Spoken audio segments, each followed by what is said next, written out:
नमस्कार, जय हिंद दोस्तों। आपके पास मौका है आईएएस, आईपीएस, पीसीएस के साथ काम करने का। जी हाँ, आपने सही सुना। आप अगर ये कार्यक्रम ज्वाइन करेंगे सरकार का, तो आपके पास मौका होगा आईएएस, आईपीएस और पीसीएस के साथ कार्य करने का। तो कौन सा कार्यक्रम आपको ज्वाइन करना है? मुख्यमंत्री फेलोशिप कार्यक्रम 2022। ये उत्तर प्रदेश सरकार का कार्यक्रम है। इसमें जो विद्यार्थी या शोधार्थी चयनित होंगे, उन्हें जिले के सर्वोच्च अधिकारियों के साथ कार्य करने का मौका मिलेगा। वो आईएएस, आईपीएस, देखिए टीना डावी, देशमुख और ये आपके आईपीएस जितने भी फेमस है, आप इनके साथ भी कार्य कर सकते हैं। आपके पास सुनहरा मौका होगा यूपी के सभी अधिकारियों के साथ कार्य करने का। तो क्या है ये कार्यक्रम और क्या होगी इसकी योजना, क्या होगी इसकी योग्यता, पूरी जानकारी आपको इस वीडियो में प्रदान की जाएगी। तो चलिए शुरू करते हैं आज का वीडियो।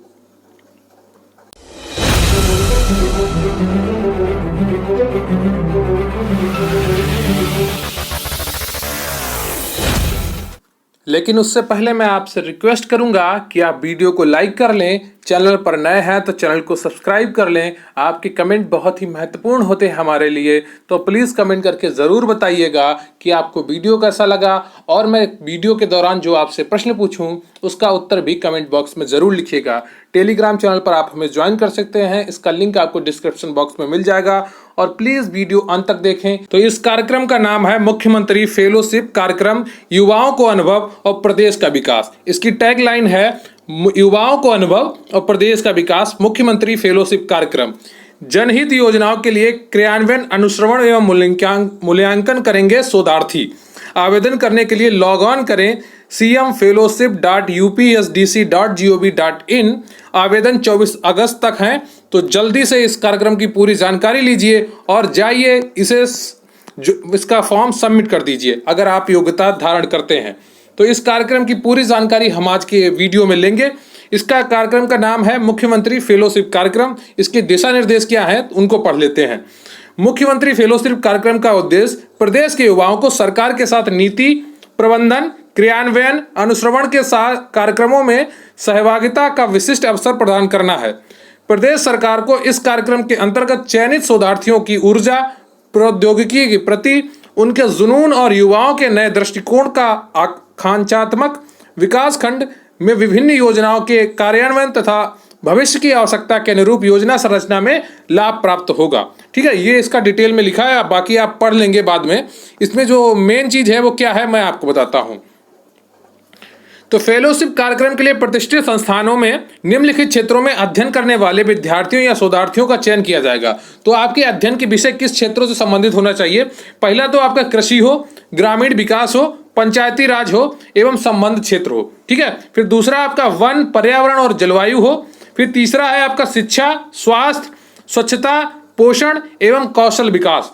चौथा है आपका ऊर्जा एवं नवीकरणीय ऊर्जा। फिर पांचवा है आपका पर्यटन एवं संस्कृति। छठा है आपका डेटा साइंस, आर्टिफिशियल इंटेलिजेंस, आईटीएएस, जैव प्रौद्योगिकी, मशीन लर्निंग, डेटा गवर्नेंस आदि। बैंकिंग, वित्त एवं कर राजस्व, लोक नीति एवं गवर्नेंस। तो इतनी चीजें हैं आपके इसलिए जो इस क्षेत्र हैं, सब्जेक्ट हैं, इनसे जुड़ी अगर आप पढ़ाई कर रहे हैं तो आप इस फेलोशिप कार्यक्रम से जुड़ सकते हैं। इसकी पात्रता क्या है उसके बारे में आप जानकारी ले लेते हैं। तो कार्यक्रम में चयन हेतु अभ्यर्थियों को नियोजन विभाग की वेबसाइट पर ऑनलाइन आवेदन करना होगा। अभ्यर्थियों की पात्रता निम्नवत होगी। क्या होगी पात्रता? जरा ध्यान से सुनिएगा, बहुत अच्छा कार्यक्रम है।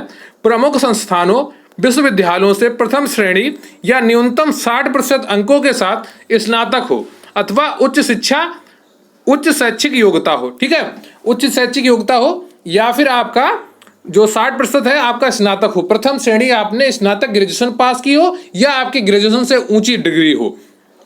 फिर है आपका अगली योग्यता, हिंदी जो देवनागरी लिपि में है वो भाषा बोलने एवं लिखने का कुशल अनुभव होना चाहिए। देवनागरी लिपि में आपको हिंदी लिखनी आनी चाहिए और पढ़नी आनी चाहिए। तीसरा है आपका आवेदन पत्र में सूचीबद्ध किसी भी क्षेत्र में प्रासंगिक कार्य अनुभव, फेलोशिप से संबंधित विषयगत क्षेत्रों में विषयक लेख, प्रकाशन, नीति पत्रों, शोध पत्रों, मूल्यांकन परियोजनाओं और योजनाओं के अनुश्रवण आदि से संबंधित क्षेत्र में कार्य करने का अनुभव तथा उक्त कार्य करने का साक्ष्य उपलब्ध कराया जाना होगा। अगर आपने कॉलेज में कोई शोध पत्र के लिए कार्य किया है, आपने कोई शोध पत्र लिखा है, कहीं कोई प्रोजेक्ट में कार्य किया है कॉलेज के, अपनी यूनिवर्सिटी के, तो आप इसके लिए आवेदन कर सकते हैं। चौथे पॉइंट क्या है, आवेदकों के पास उत्कृष्ट कंप्यूटर कौशल तथा अनुप्रयोगों पर काम करने की क्षमता तथा संचार कौशल भी होना चाहिए। डेटा एनालिसिस में अनुभवी अभ्यर्थी को वरीयता दी जाएगी। क्लियर है आपको? जो आपका डेटा एनालिसिस की भी आपके पास अनुभव होना चाहिए। तो अभ्यर्थियों को फील्ड वर्क में कार्य करने का इच्छुक होना अनिवार्य है। आपको फील्ड वर्क में कार्य करना इच्छुक अनिवार्य होगा, ये नहीं कि मुझे ऑफिस में बैठकर ही कार्य करना है, ये नहीं होना चाहिए। आयु सीमा क्या है आपकी? आवेदन प्राप्त करने की अंतिम तिथि को उम्मीदवार की अधिकतम आयु 40 वर्ष से अधिक नहीं होनी चाहिए। आपकी न्यूनतम कुछ भी हो सकती है, लेकिन 40 वर्ष से अधिक नहीं होनी चाहिए, जो आपकी 24 तारीख अंतिम तिथि है। भूमिका एवं उत्तरदायित्व तो क्या होगा इसको हम समझ लेते हैं। इस कार्यक्रम के अंतर्गत आकांक्षात्मक विकास खंड संलग्न एक हेतु शिक्षार्थियों का चयन किया जाएगा। कार्यक्रम अवधि के दौरान शोधार्थियों के द्वारा जिलाधिकारी तथा मुख्य विकास अधिकारी के पर्यवेक्षण में कार्य किया जाएगा। ठीक है, आपको जिलाधिकारी मतलब आईएएस के अंडर में कार्य करने का मौका मिलेगा। समझ रहे हैं आप? मुख्य विकास अधिकारी, उसके अंडर में काम करने का अवसर मिलेगा। शोधार्थी द्वारा आकांक्षात्मक विकास खंड में केंद्र राज्य सरकार द्वारा संचालित समस्त योजनाओं का समवर्ती मूल्यांकन कार्य उप जिलाधिकारी एवं खंड विकास अधिकारी से समन्वय करते हुए किया जाएगा तथा उक्त कार्य के प्रभावी संपादन हेतु योजनाओं का सर्वेक्षण, अध्ययन, प्राथमिक आंकड़ों के संकलन, अनुश्रवण का कार्य किया जाएगा। ठीक है, तो ये आप डिटेल में पढ़ लेंगे। इसके कार्य की रिपोर्टिंग क्या होगी वो अब हम आपको समझा देते हैं शॉर्ट में। उपरोक्त के अतिरिक्त शोधार्थी द्वारा संपादित गतिविधियों के संबंध में निम्नलिखित रिपोर्ट प्रस्तुत की जाएंगी। क्या होगी रिपोर्ट? तो आपकी क्या क्या रिपोर्ट होंगी? मासिक प्रगति रिपोर्ट, जिसमें शोधार्थी द्वारा नीति एवं योजना कार्यान्वयन की चुनौतियां और योजना के प्रति नागरिकों के दृष्टिकोण का उल्लेख किया जाएगा। फिर त्रैमासिक प्रगति रिपोर्ट, ठीक है, इसकी समीक्षा सचिव नियोजन विभाग द्वारा की जाएगी। फिर तीसरा होगा वार्षिक रिपोर्ट और प्रस्तुतिकरण, जिसके आधार पर शोधार्थी द्वारा संपादित कार्यों का मूल्यांकन किया जाएगा। संग्रहित डाटा का संकलन प्रस्तुत किए जाएंगे। पारिश्रमिक क्या मिलेगा आपको? इसका वो कितना मिलेगा? मानदेय। तो ये देखिए आप, फेलोशिप कार्यक्रम के अंतर्गत चयनित अभ्यर्थियों को पारिश्रमिक के रूप में 30,000 रुपए प्रति माह, 30,000 रुपए प्रति माह मिलेगा आपको। शोधार्थी को पारिश्रमिक के अतिरिक्त क्षेत्र भ्रमण हेतु 10,000 रुपए प्रति माह, मतलब आपका 40,000 हो गया। साथ ही विभागीय योजनाओं कार्यों को अनुश्रवण एवं मूल्यांकन करने हेतु शोधार्थियों को टेबलेट क्रय किए जाने के लिए 15,000, तो मतलब आपको 15,000 और मिलेगा पहले महीने। तो टोटल आपको 55,000 पहले महीने मिल सकता है।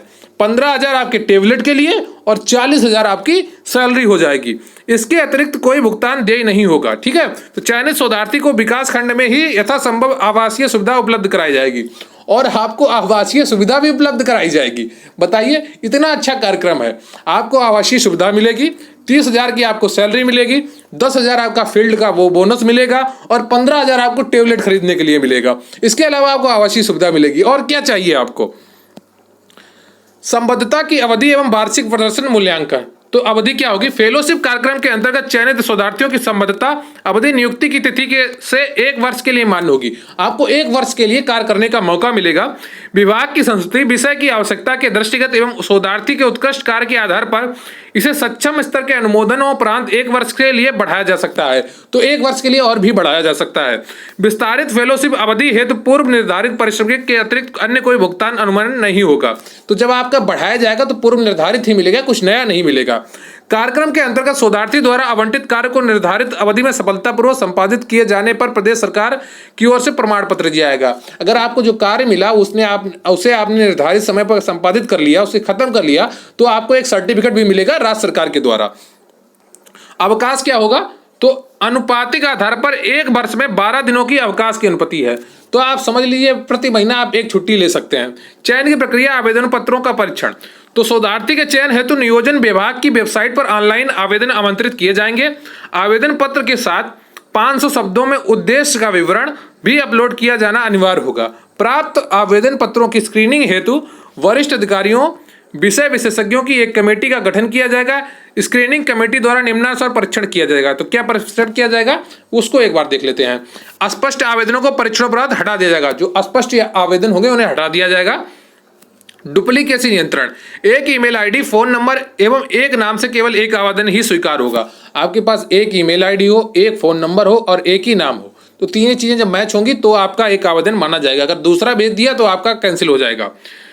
अभ्यर्थियों की पात्रता, केवल स्नातक, न्यूनतम 60% अंक अथवा स्नातकोत्तर की या पीएचडी पूर्ण अथवा थीसिस प्रस्तुत छात्र ही पात्र होंगे। ठीक है, जो आपने पीएचडी पूर्ण कर ली हो या थीसिस प्रस्तुत कर दी हो वही छात्र पीएचडी में आपके पात्र होंगे।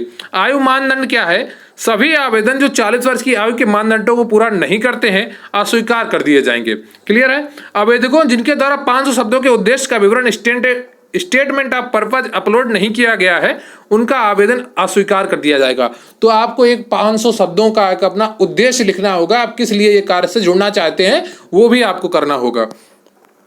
आवेदन पत्रों का मूल्यांकन स्क्रीनिंग कमेटी द्वारा दिया जाएगा। ऑब्जेक्टिव स्कोरिंग 50%, ठीक है, 50 अंक का आपका स्क्रीनिंग कमेटी द्वारा निम्नलिखित मानक के अनुसार आवेदकों को ऑब्जेक्टिव स्कोरिंग की जाएगी। स्कोरिंग के मानक निम्नवत हैं। स्नातक में आपके 15 नंबर, ठीक है, उच्चतम शैक्षिक योग्यता 25 नंबर, स्नातकोत्तर में 20 नंबर और पीएचडी पूर्ण थीसिस प्रस्तुत हुआ है तो 25 नंबर।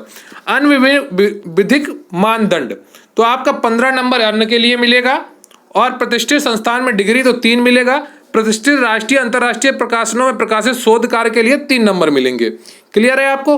राष्ट्रीय अंतर्राष्ट्रीय संस्थान मंच द्वारा प्रस्तुत पुरस्कार अगर आपको कोई मिला है तो 3 मिलेंगे। अगर आपको किसी यूनिवर्सिटी में गोल्ड मेडल मिला है या किसी न्यूज़पेपर ने आपको सम्मानित किया है तो 3 नंबर। संगठनों के साथ स्वयं सेवा की है तो 3 नंबर। कोई अन्य विशिष्ट उपलब्धि है तो 3 नंबर। प्रासंगिक कार्य अनुभव 10 नंबर। 6 माह से 2 वर्ष का अनुभव है तो 5 नंबर। 2 वर्ष से अधिक है पीएचडी डिग्री की अवधि को कार्य अनुभव नहीं माना जाएगा तो 10। ठीक है, तो योग आपका 50 हो जाएगा। व्यक्तिगत साक्षात्कार भी आपका होगा जो 25 अंक का होगा।